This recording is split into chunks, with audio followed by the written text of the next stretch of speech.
Detrás de un templo egipcio hay una sala que lleva más de 100 años inundándose. En su interior, 10 pilares de granito emergen del agua, y algunos de esos bloques pesan cerca de 100 toneladas. No hay mortero que los una. Ninguno.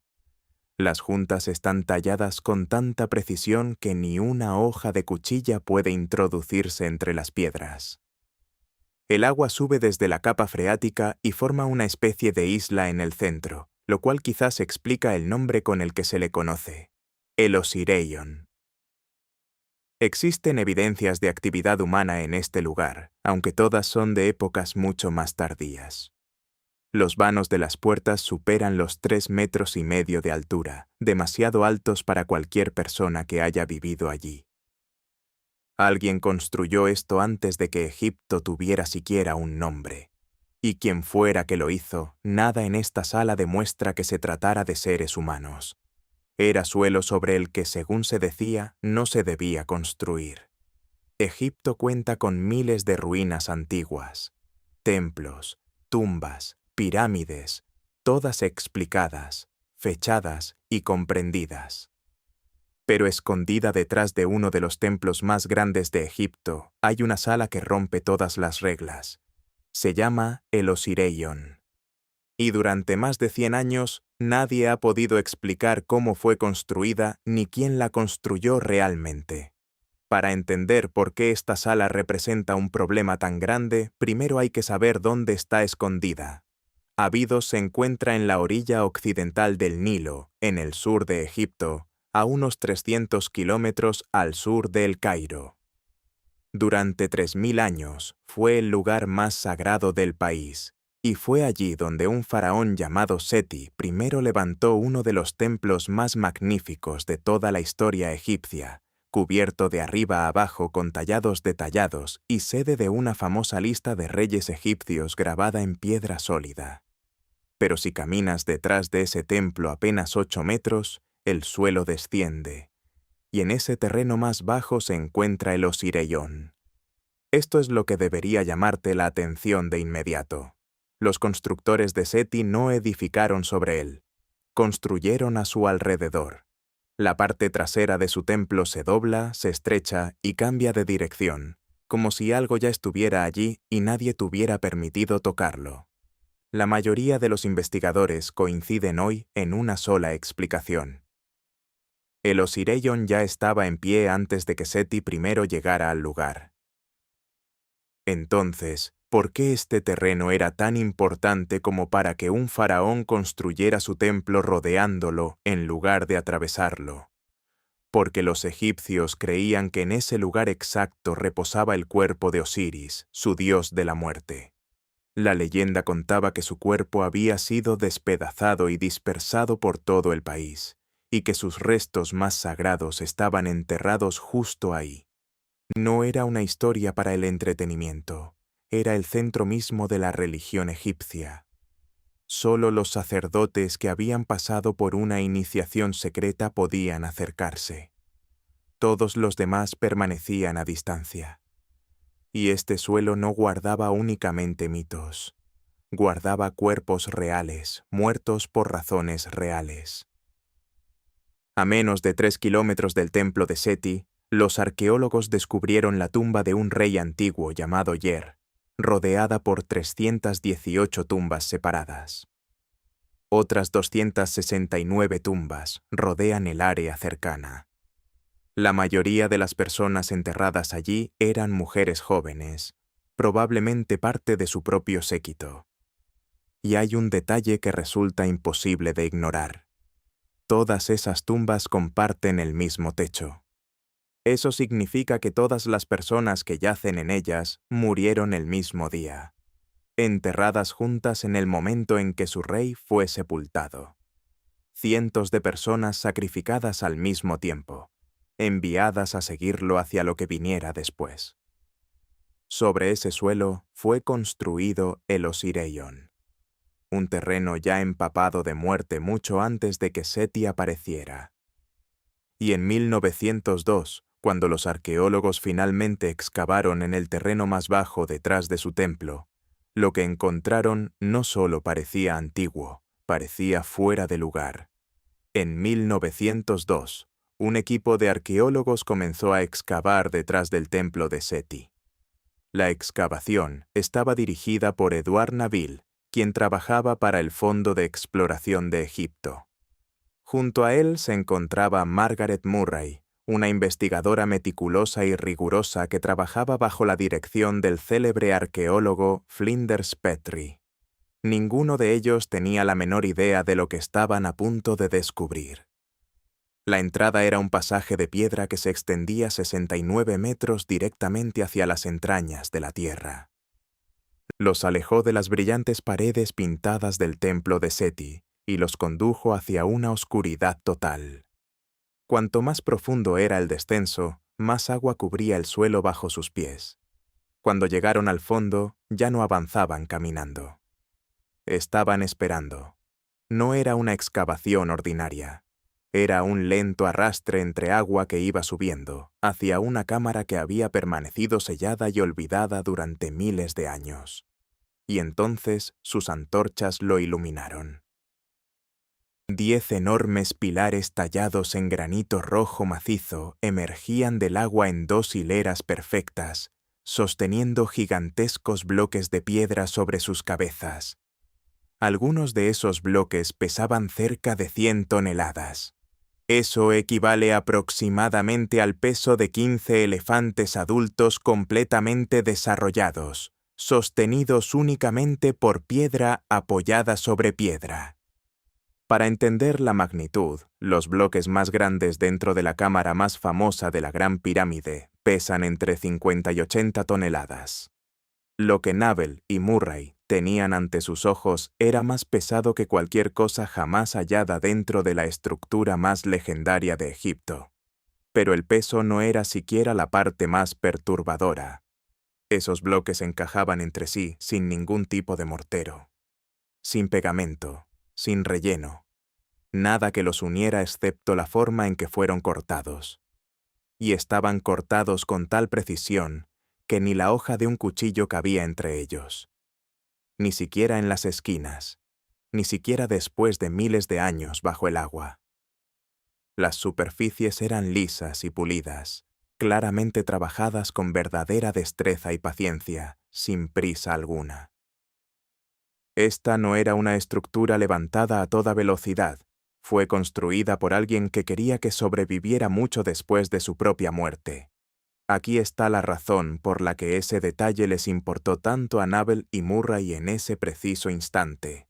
Nada de lo que veían coincidía con lo que se suponía que debía verse una estructura de la 19ª dinastía. El templo de Seti, a solo unos pasos de allí, estaba cubierto de arriba abajo con pinturas y grabados. Exactamente lo que cabría esperar de esa época. Este espacio no tenía nada de eso. Sin color, sin decoración, solo piedra fría y silenciosa, apilada con un nivel de precisión que resultaba completamente fuera de lugar para su tiempo.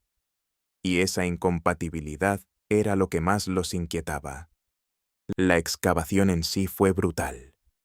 El agua subterránea no dejaba de crecer alrededor de sus botas en todo momento, a veces más rápido de lo que podían achicarla. Grandes secciones de la estructura inferior permanecían completamente sumergidas, sin importar cuánto trabajaran.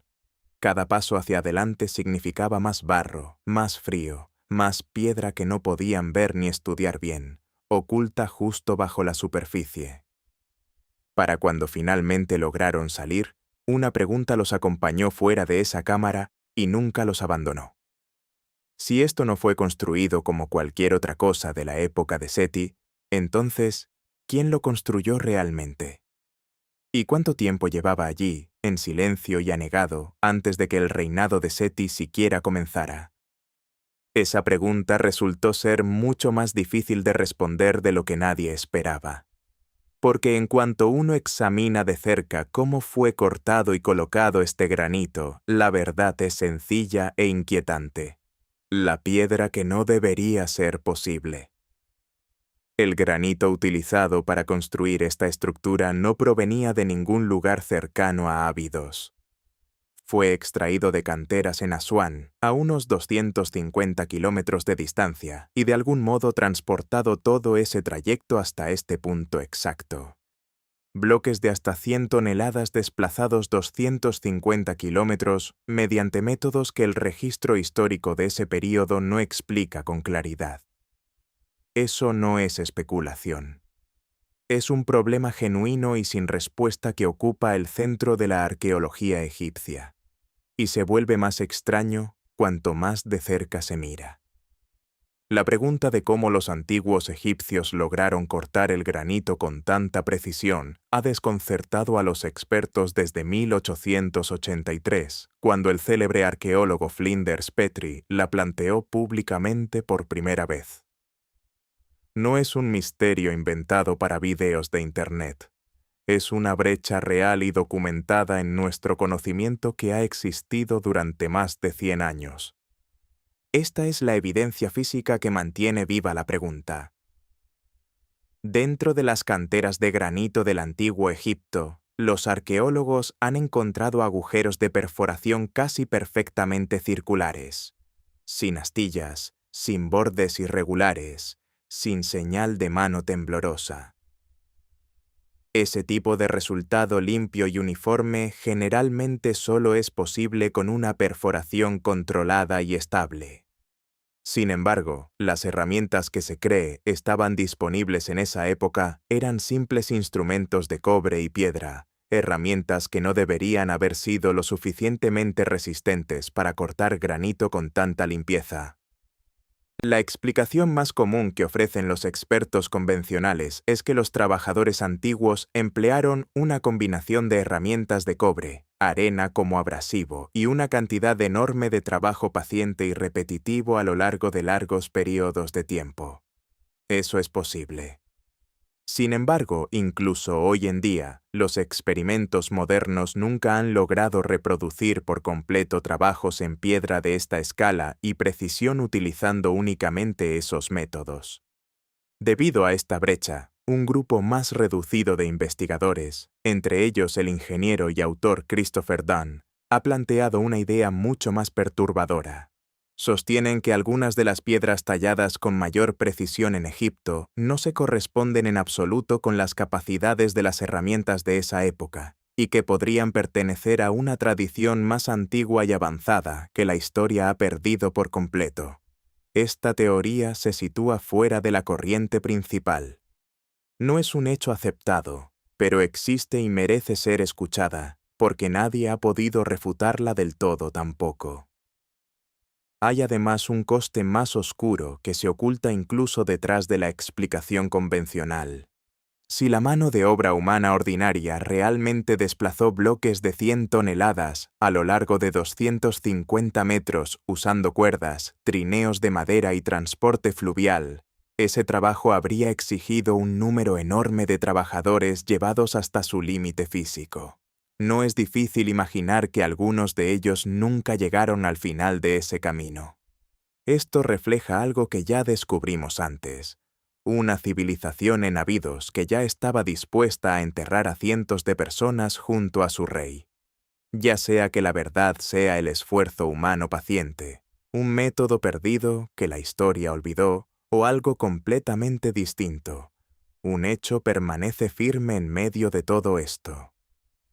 Esta piedra no debería haber sido posible tallarla con esta precisión, usando las herramientas que se nos dice que estaban disponibles. Pero la piedra no es lo único que no cuadra aquí. Porque una vez que miras más allá del granito y comienzas a leer lo que está realmente grabado en sus paredes, aparece un problema aún más extraño. Uno con el propio nombre de Set escrito por todas partes.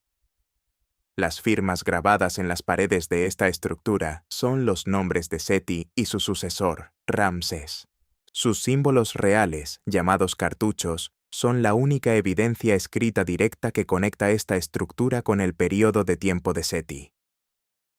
Durante años, esto fue tratado como prueba sólida.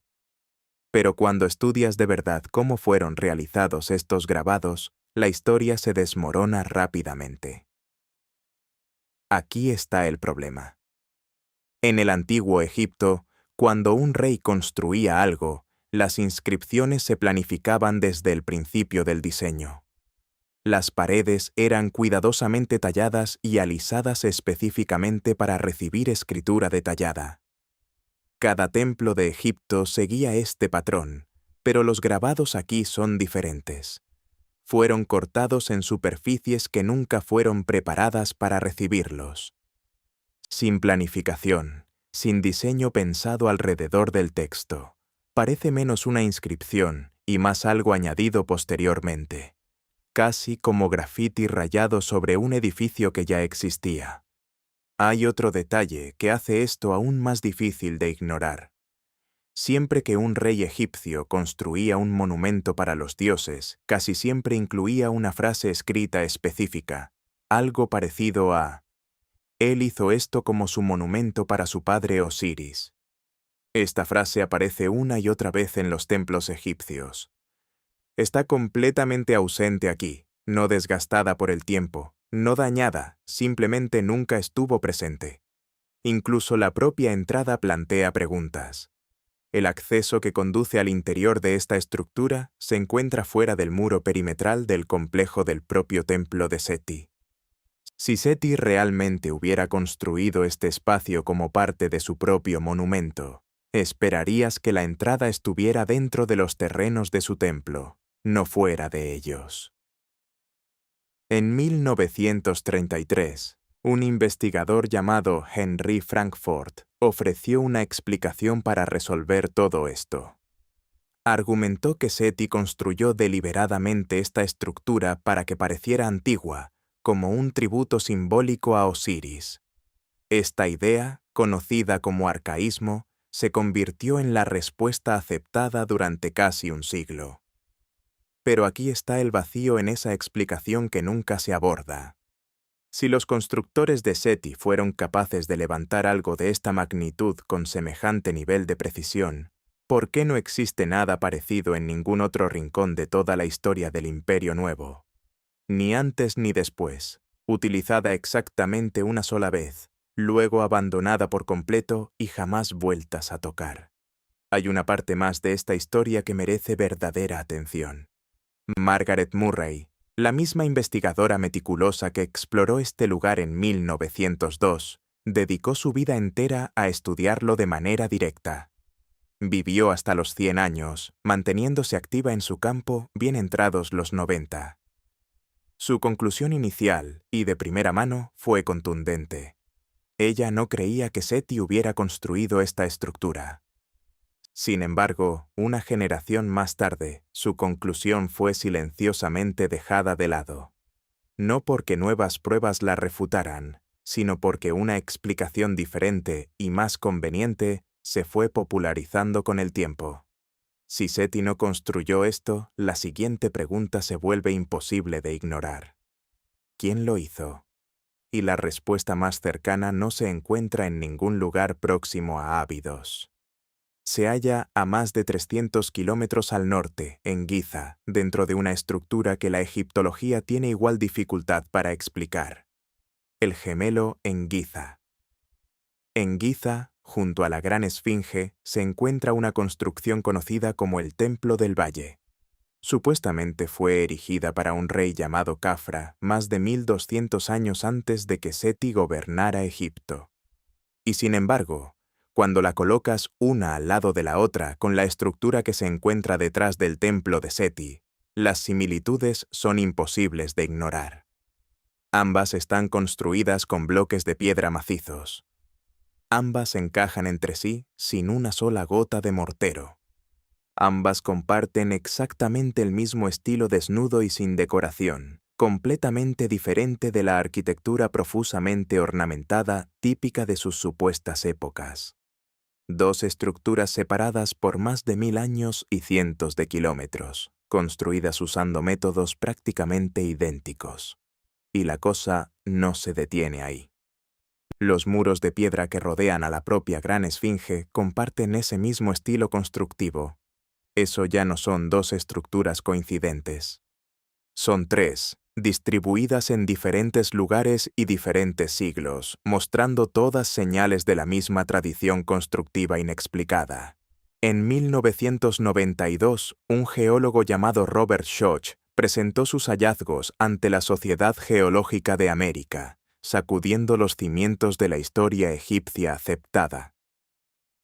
Señaló profundos patrones verticales de erosión esculpidos en los muros que rodean a la Esfinge, patrones que se asemejan mucho al daño causado por lluvias intensas durante un periodo muy prolongado de tiempo.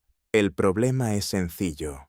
Egipto no ha experimentado precipitaciones de ese tipo desde un período conocido como el húmedo africano, que concluyó hace aproximadamente 5.000 años.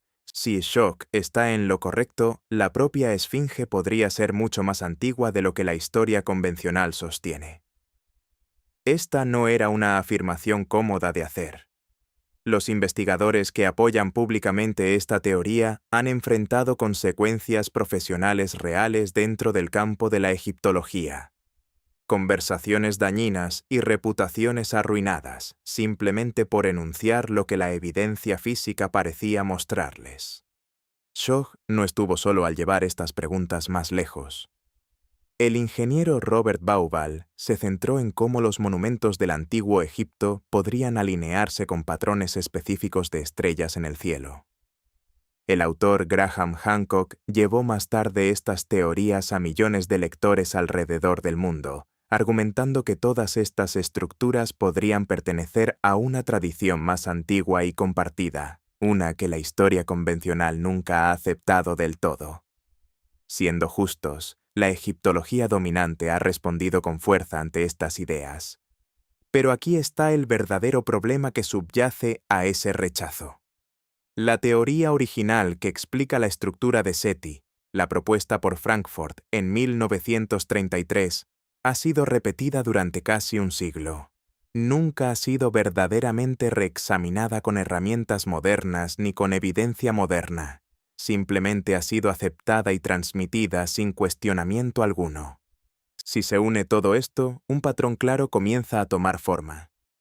3 estructuras distintas, en lugares diferentes, supuestamente construidas con más de 1000 años de diferencia entre sí, y sin embargo, levantadas usando la misma técnica avanzada y poco común, que no aparece en ningún otro lugar de la historia egipcia. Eso no es una coincidencia. Esa es la huella de algo compartido, algo más antiguo, algo que las generaciones posteriores heredaron sin comprenderlo del todo, y que con el tiempo terminaron perdiendo por completo.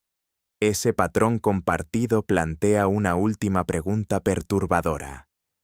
Porque si uno entra físicamente en estas cámaras y las compara con el cuerpo humano promedio, no solo parecen antiguas, no parecen haber sido construidas para nosotros en absoluto, construidas para otra cosa.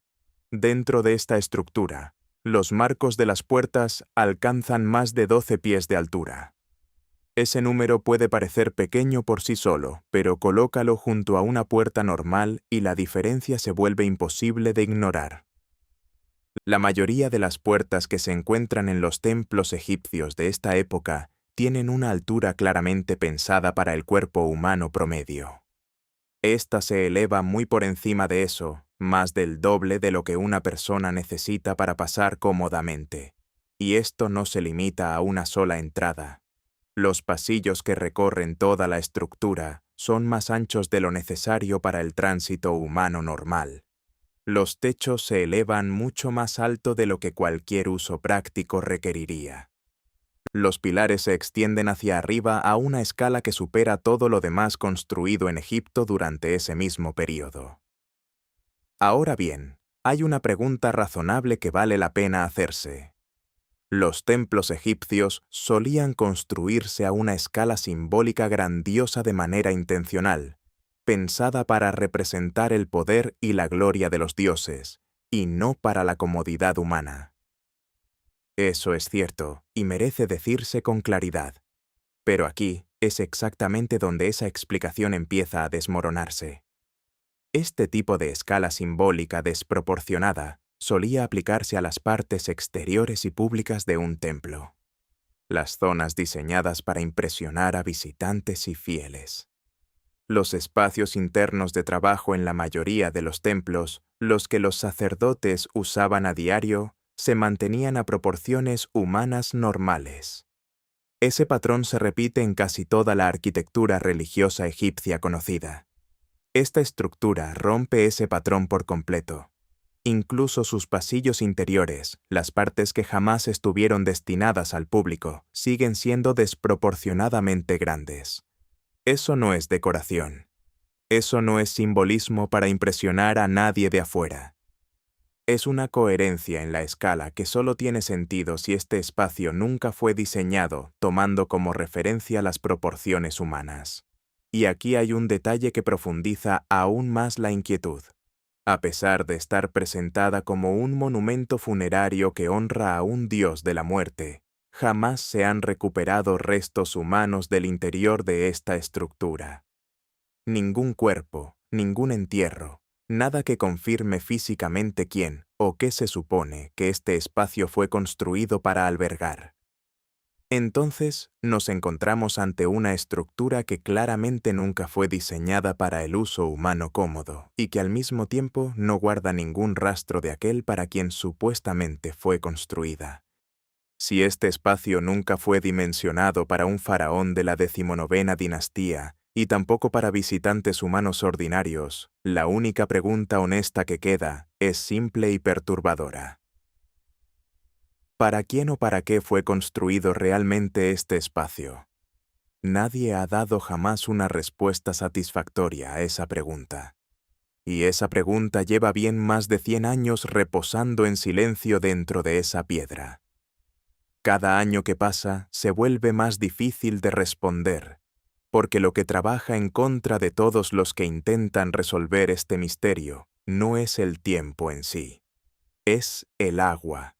El misterio siendo borrado. En el primer siglo antes de Cristo, un escritor griego llamado Estrabón viajó por Egipto y escribió sobre una estructura en Abidos que coincide muy de cerca con la que se encuentra detrás del templo de Seti. Y aquí está el detalle que lo cambia todo en esta cronología.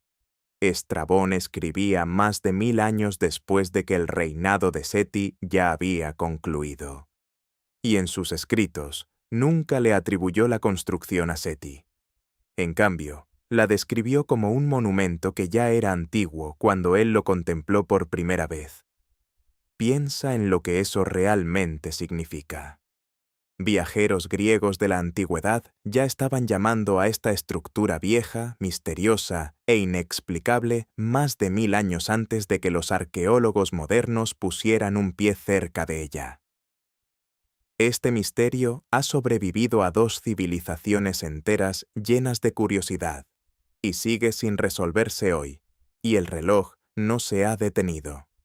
Hoy en día, las secciones inferiores de esta estructura se encuentran por debajo del nivel freático, y esa agua no ha hecho más que empeorar con el paso del tiempo. Tras la finalización de la gran presa de Asuán, los niveles de agua subterránea en toda esta región ascendieron de forma drástica, empujando aún más agua hacia un espacio que ya estaba parcialmente inundado. Aquí reside una ironía amarga y profundamente dolorosa que se encuentra en el corazón mismo de todo este misterio. Un proyecto de ingeniería moderno, concebido para controlar y regular el río Nilo, podría estar ahogando lentamente la evidencia misma que se necesita para comprender por fin un enigma de ingeniería antigua que lo precedió. Las pruebas realizadas recientemente han añadido una capa aún más desconcertante a esta historia. El agua que hoy llena esta estructura no es simplemente agua subterránea común y corriente. Parece ser una mezcla que incluye agua antigua del Nilo, que data de antes de que la presa fuera construida, la cual asciende a través de canales que los expertos todavía no comprenden del todo, ni siquiera ahora. Esto genera un problema práctico sumamente difícil para cualquiera que intente resolver este misterio en la actualidad. Los investigadores que buscan estudiar las secciones inferiores de esta estructura deben trabajar entre aguas turbias que ocultan las superficies e impiden una inspección detallada. La evidencia misma que podría responder definitivamente estas preguntas desaparece año tras año mientras el debate en torno a ella continúa completamente sin resolverse. Y aquí es donde todo lo que hemos ido descubriendo converge finalmente. ¿Quién extrajo y transportó realmente esa piedra imposible? ¿Quién grabó un nombre sobre una estructura que muy probablemente ya pertenecía a alguien más mucho antes de que llegaran? ¿Quién construyó una estructura casi idéntica separada por más de 1000 años y a cientos de kilómetros de distancia? ¿Y para quién o para qué fue verdaderamente diseñado este espacio cuando ninguna de sus dimensiones corresponde en absoluto a seres humanos ordinarios? La estructura sigue ahí hoy en día, aún semisumergida en agua, aún de pie exactamente donde ha permanecido durante miles de años, esperando con paciencia. Y la verdad detrás de ella, sea cual sea esa verdad, se está quedando sin tiempo, porque el agua que sube a su alrededor podría terminar lo que un siglo de respuestas seguras y convenientes jamás logró. Podría borrar la evidencia por completo antes de que alguien sea capaz de demostrar la verdad con certeza absoluta.